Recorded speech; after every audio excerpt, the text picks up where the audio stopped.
What if the most powerful move you ever make is saying nothing at all? In a world loud with performance and provocation, silence becomes the rarest weapon. Not weakness, not indifference, but presence, calm, controlled, unreadable. The kind of energy that unsettles without effort and commands without noise. Today we step into that silence, not with empty tactics, but through timeless stoic strength. 6 quiet shifts that will change how your enemies see you and how you see yourself. If you're ready to walk in stillness and make that stillness speak, stay with me. Something deeper is waiting just ahead. 1. Silence that paralyzes. They expected noise, a reaction, a crack in your armor, but you gave them nothing, and in that moment of stillness, you became the most powerful person in the room. You see, most people are trained to respond. When insulted, they defend. When provoked, they explain.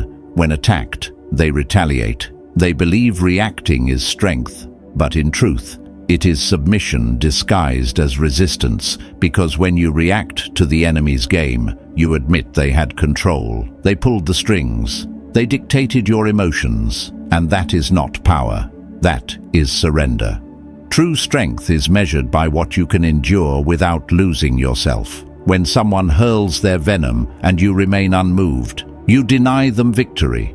You take their fire and offer no flame in return. And that silence, that calm refusal to be dragged into chaos, becomes a mirror. It forces your enemy to face their own insecurity. They expected you to break, to lash out, to prove them right. But instead, you held your center, and that unsettles them, because now they do not know what you are thinking. They cannot predict your next move, and in that uncertainty, they start to fear the silence itself. Epictetus said, "It is not what happens to you that matters, but how you react to it." And when your reaction is pure stillness, you have already conquered the storm within. You are not just unaffected, you are untouchable. I once knew a man like that, not someone loud or commanding, just a quiet presence. He sat in a meeting one day while a colleague tried to humiliate him publicly, mocking his work, calling him irrelevant. Everyone braced for a fight, but the man said nothing. He looked the attacker in the eye and calmly asked, "Are you done?" Then returned to his task without flinching. The entire room went still, no shouting, no ego, just power. That silence carried more weight than any clever retort. It said, "You do not define me. Your words do not shape me." And that broke the attacker in ways words never could, because there is nothing more unsettling than someone who cannot be provoked. Someone who does not need to win the argument because they have already won the war inside. That is the essence of Stoic power. Not loud, not flashy, but unwavering. Stillness is not weakness. It is the mark of a person who has nothing to prove and everything under control. So train your composure like a blade. Practice saying less and observing more. Let the world throw its chaos your way and remain rooted, because in a society addicted to noise, your silence will speak louder than 1,000 words. And when they realize you are not reacting, not flinching, not chasing approval, they will begin to wonder what strength lies beneath that still exterior, and that is when fear begins to grow. Not because you threatened them, but because your stillness reminded them of what they lack. In the end, the man who does not need to speak is the one who is heard the loudest. So stay quiet, stay grounded, stay dangerous, and let your presence do what noise never could. 2. Presence that commands. There is a kind of presence that cannot be faked, cannot be borrowed, and does not ask for approval. It enters a room quietly, but everything begins to change the moment it arrives. It does not chase eyes. It does not hunger for applause. It simply exists with calm, steady certainty. while others scramble for attention, speak in rapid bursts, and fill silence with nervous gestures, this presence remains composed, not because it needs to impress, but because it has already mastered itself. Most people confuse noise with importance. They believe that dominance must be loud, that influence must be constant. But real power is subtle. It does not intrude. It occupies space without needing to explain why it belongs there. It is not built on volume, but on conviction. There is something deeply unsettling about a man who does not flinch when challenged, who does not explain when misunderstood, who does not lean forward to be liked. He simply is. Still, watchful, fully in command of his own energy. His silence makes people second-guess their words. His posture makes people slow down without being asked. His very presence becomes a mirror, reflecting to others just how scattered and unrooted they truly are. And it is in that contrast that his power is revealed, not through threat or assertion, but through the quiet weight of composure. Marcus Aurelius once said, "The best revenge is to be unlike him who performed the injury." That is the essence of unshakable presence. It rises so far beyond insult, so far above ego, that it becomes unreachable. That is why it is feared, because it cannot be touched. I once knew a man named Elias, not tall, not flashy. He rarely smiled, but when he entered a room, everyone felt it. He never had to raise his voice. He never had to interrupt. He walked slowly, with purpose, as if every step was chosen. When he spoke, it was never more than needed. A sentence, a question. And yet, it was enough to shift the entire rhythm of the room. He worked in an industry obsessed with noise, filled with people trying to out-talk one another. But Elias sat back, watched, waited, and when he finally spoke, his words cut through the fog like a blade. Not because they were loud, but because they were precise. His energy made people listen. His silence made them uneasy. Because in that silence, you could feel he was calculating, not reacting, choosing his moment, not chasing one. That is what presence does. It makes the predictable nervous. It makes the manipulative cautious. It forces the loud to whisper. So how do you build it? You stop performing. You stop seeking validation. You stand still and let others move around you. You breathe slower. You speak less. You carry yourself like someone who does not need to be seen to be known. Over time, your stillness will grow teeth, not because it bites, but because it does not bend. A man rooted in purpose does not rush. He makes the world slow down to meet him, and when it does, he no longer needs to assert power. He becomes the definition of it, quietly, fully, unshakably. 3. The strength to stay unmoved. There is a hidden reason behind most insults. It is not always hatred. More often, it is fear. Fear of your calm, fear of your progress, fear of the fact that you are not easily swayed by emotion, and so they try to break you. Not with fists, but with words. They want to shake your ground. They want to see if you can be made to stumble, because if they can provoke you, they get to feel like they have power over you. But here is the truth the Stoics knew well. Insults are rarely about truth. They are always about control. And the moment you react, no matter how justified you feel, you give them what they came for. You validate their attempt. You confirm that your peace can be bought with a few petty words. But when you remain still, when you do not respond, when you offer no explanation, something unexpected happens. The insult, instead of landing, begins to echo inside their own head. Your silence becomes the mirror they cannot look away from. It reflects their desperation, their insecurity, their need for reaction. You become the reminder of everything they could not disturb, and that is more devastating than any verbal counterattack. There is nothing more humiliating than being ignored by the very person you tried to wound, because in that silence is a message that says, "Your words do not reach me, your tactics do not move me, and your presence does not shake my ground." I remember a woman named Clara. She worked in a brutal corporate environment where sarcasm and manipulation passed for social currency. There was one co-worker who made it her mission to tear Clara down, not through direct confrontation, but through whispers, passive remarks, and pointed jokes in meetings disguised as humor. Clara never took the bait, not once. She remained calm, focused, professional. She listened when needed, contributed when appropriate, and never gave energy to the storm around her. And, slowly, the dynamic began to shift.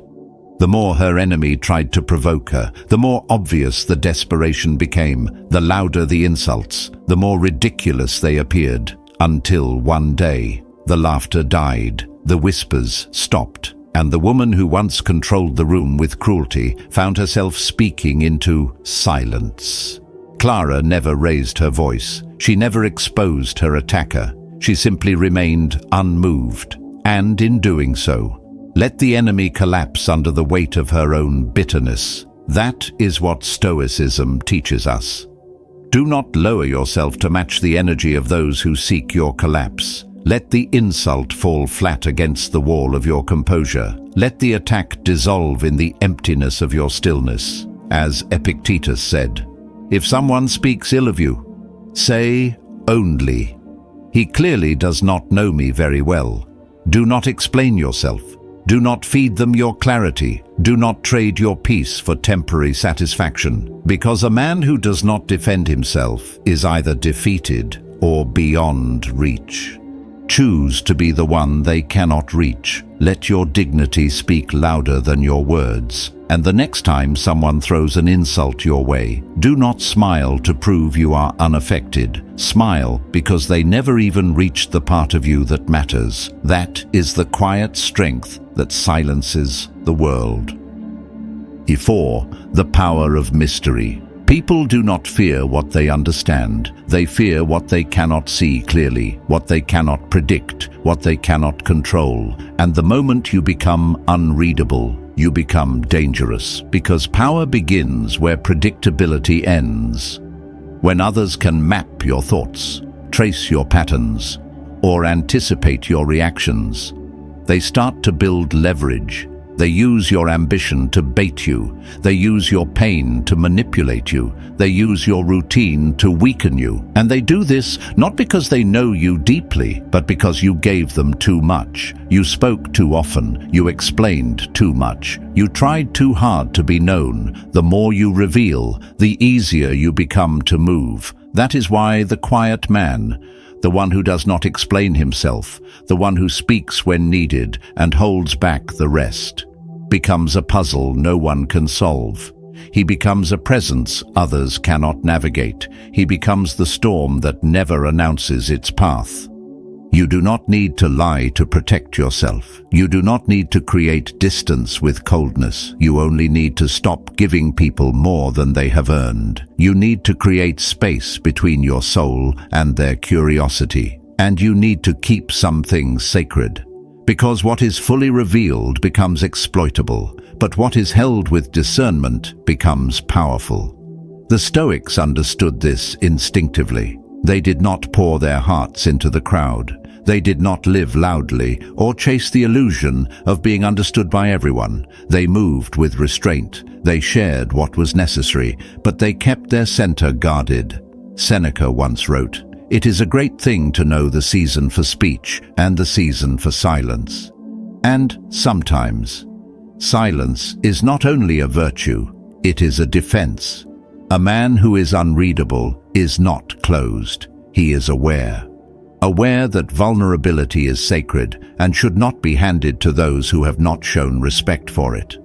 He's composed not because he's hiding, but because he understands the weight of what he carries inside, and he chooses to protect it. I once met a man named Caleb. He was not the loudest in the room. In fact, he was often overlooked at first. Soft-spoken, steady, always present, but never eager to share.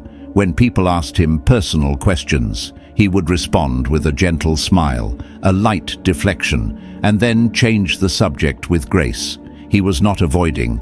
He was guarding. Some called him mysterious, others labeled him arrogant. But over time, even his critics began to admire him. Why? Because they could not find a handle on him. They could not discover what triggered him, what made him insecure, or what he truly wanted. And, without that knowledge, they had no control. When workplace tensions rose, when rumors started flying and emotions ran high, Caleb stayed anchored, while others reacted, defended, and tried to clear their name. He remained untouched. Because no one had a grip on his emotional levers, he had revealed nothing that could be used against him. He had not given them the blueprint to manipulate him. And so, when chaos came, he moved like a shadow, calm, collected, and quietly powerful. They feared him not because of what he said, but because of what they did not know he might do. That is the essence of becoming unreadable. You become a presence others study but cannot grasp. You become a force they prepare for but never understand. You become the kind of man who cannot be provoked, because no one can find the strings to pull. If you want to build this kind of armor, start by pulling your energy back from the crowd. Stop narrating your every move. Stop broadcasting your goals. Stop offering people open access to your inner world. Let them wonder. Let them guess. Let them assume and be wrong. And above all, let your silence create a weight they cannot ignore. Because a man who keeps something to himself is not hiding weakness, he is preserving strength. And there is no weapon in this world more powerful than a man whose mind cannot be mapped and whose actions cannot be predicted. So walk with restraint, speak only what is necessary, reveal only what the moment requires. Let your presence be felt, not explained. And let your silence carry the kind of pressure that forces the room to adjust around you. Because in a world that worships exposure, concealment becomes your crown. When you guard your truth, when you hold your story with dignity, when you move with purpose instead of performance, you do not just protect yourself, you ascend above those who tried to reduce you to a pattern. And in that rare stillness, you become untouchable. Let them study. Let them try to decode you. Let them waste their time chasing a rhythm that belongs only to you. Because unreadable is not invisible, it is invincible. 5. Results without warning. In an era obsessed with noise, where people rush to declare their plans, document their goals, and broadcast every minor shift in their journey, the rarest and most powerful move a person can make is to act in silence. Today, many believe that progress begins with announcement. They speak before they move. They gather applause before they build. They spend more time curating perception than crafting results. But what they fail to understand is that noise does not equal momentum. Talking does not create transformation. Action does. And when that action is carried out in silence, it becomes a force that no one sees coming until it is already too late. The Stoics knew this truth well.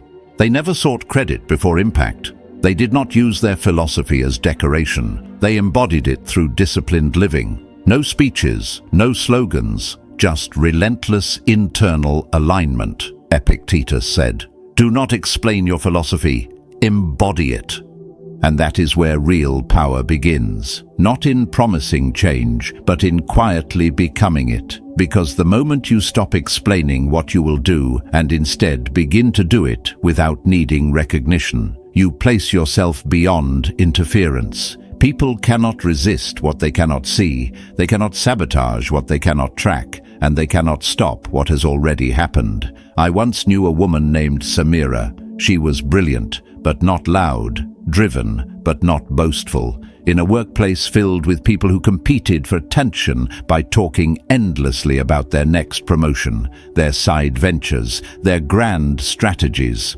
Samira remained still. She did her work quietly, with clarity, with focus. She asked no one for permission. She made no attempt to promote herself, and for a while, no one noticed. She was seen as polite, perhaps too quiet, maybe even forgettable. But what they could not see was that Samira was building something that required no defense and no explanation. When her name finally surfaced, it came not from a speech, but from the undeniable results of her labor. She had designed a system that saved her company millions, and by the time her peers recognized her value, she had already moved on to something higher, promoted, elevated, untouched by the noise they had all been trapped in. That is what silent action does. It moves without permission. It reshapes the terrain while others are still busy talking about where they will walk. It strikes with precision, not because it is reactive, but because it is planned in stillness and executed with restraint. And when the results appear, they require no defense. No one can deny what is already built. The enemy cannot stop you if they did not see you coming. And more importantly, they cannot recover if they underestimated you. That is the fear your silence plants. Not fear of what you say you will do, but fear of what you might do next. Fear of the unknown. Fear of a force they cannot measure.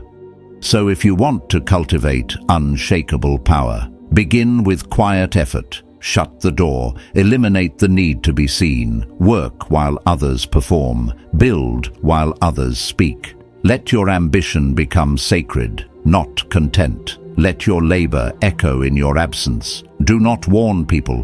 Do not forecast your greatness. Do not promise what you have not yet done. Just vanish into the work, and then reappear with results, not to impress, not to demand respect, but to let the reality speak for you.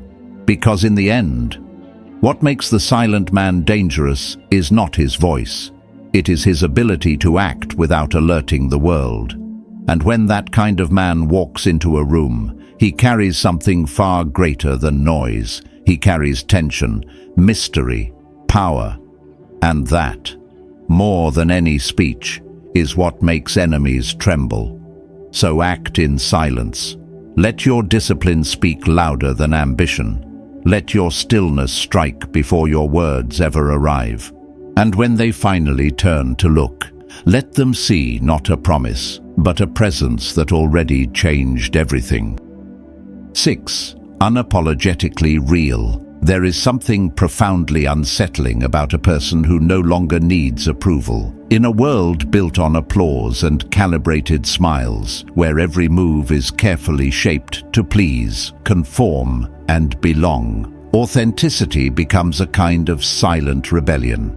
Most people have learned to compromise themselves just enough to stay likable. They laugh at what they don't find funny. They agree with what they don't believe in. They shrink their truth, soften their edge, and dilute their voice, all to avoid friction. But when someone walks in as they are, unapologetically whole, that person disrupts the entire performance, not because they attack, not because they confront, but because they reflect what others have long abandoned: the courage to be real. Authenticity exposes compromise without saying a word. And that is why the realist people are often seen as intimidating. Their presence is not loud, it is grounded. Their silence does not come from fear. It comes from principle. They do not try to impress. They do not adapt to fit. They simply exist with clarity, and that clarity unsettles people who rely on masks to navigate the world. I once knew a man named Jace. He was not flashy, he did not command attention, but when he walked into a room, the energy shifted. He spoke clearly but never adjusted his tone to seek approval. He wore what he liked, he said what he meant, and when others gossiped, he stayed silent, not to protect himself, but because he refused to participate in the games. Some people whispered that he was arrogant, that he thought he was better than everyone else, but what they really felt was pressure. Not from Jace, but from the uncomfortable truth his presence forced them to face. He lived the way they wished they could. That is the paradox of authenticity. It does not ask for validation. It demands self-respect. It does not raise its voice. It simply holds its ground. And in doing so, it becomes the standard that others are forced to measure themselves against. The Stoics understood this deeply. They taught that we are not here to live according to the mood of the crowd, but according to the strength of our character. Marcus Aurelius said, "Waste no more time arguing what a good man should be. Be one. You do not owe the world your performance. You owe yourself your truth." That is the foundation of authentic power. It does not shift to fit in. It stands firm in what is right, even when it means standing alone. To become that kind of presence, you must stop apologizing for your essence. Stop shaving down your truth to make it easier to swallow. Stop hiding your clarity to make others more comfortable in their confusion. Say less, mean more. Say no when you need to. Walk away when something no longer aligns, and never feel guilty for the standards you uphold, as long as you are living by them yourself. Because once you become the kind of person who does not flinch under pressure, who does not adapt for applause, who does not beg to be seen, something powerful happens. You begin to radiate a quiet pressure, one that does not shout, but makes others second-guess their masks before they speak. You create a tension not through confrontation, but through presence. They feel it in your stillness, in your gaze, in your refusal to play their game. And, in the end, you win not by fighting your enemies, but by becoming the kind of man whose very existence makes them uncomfortable. You did not threaten, you did not argue, you simply chose silence, forged through self-mastery. Because the most feared man in any room is not the one who demands attention. It is the one who no longer needs it. Be that man. The one who does not seek approval, who does not chase recognition, who lives with such alignment that his silence speaks volumes. And in that stillness, let your power grow. Let it disturb the insecure. Let it inspire the awake. And let it remind the world that the most dangerous man is the one who needs nothing from it. So do not raise your voice to prove anything. Do not explain yourself to be understood, and never rush into the spotlight just to be seen. Let your stillness speak where words cannot. Let your silence hold the weight they were never prepared to carry. And when they finally begin to understand the presence you carry, you will already be gone. Calm, clear, untouchable. If something in this message awakened something quiet but powerful in you, leave a comment that says, "Stay silent." And if you're ready to walk deeper into this kind of strength, subscribe, not out of pressure, but because your journey into still power has already begun. The next step is waiting, and it is quieter, deeper, and stronger than anything they could ever expect from you.